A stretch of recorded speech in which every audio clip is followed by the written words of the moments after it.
I am the Tofu Golem. Please enjoy the video.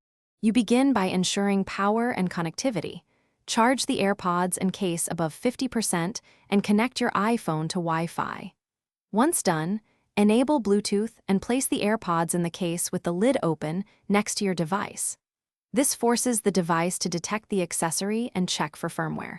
Make sure your phone stays unlocked and awake, otherwise automatic update checks can be delayed. These initial actions trigger the update handshake and prepare the environment for the firmware transfer.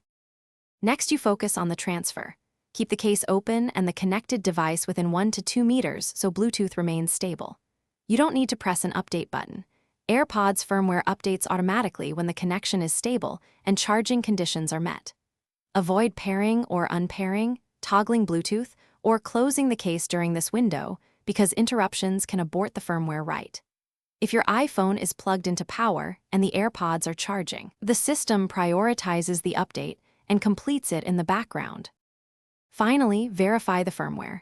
Go to Settings, Bluetooth, tap the AirPods info and check the firmware version. If it hasn't updated after an hour, reboot your iPhone and try again. Sometimes a simple restart clears the stalled handshake.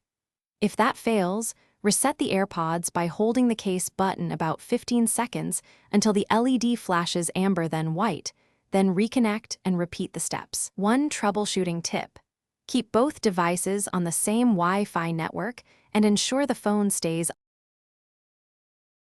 Thanks for watching.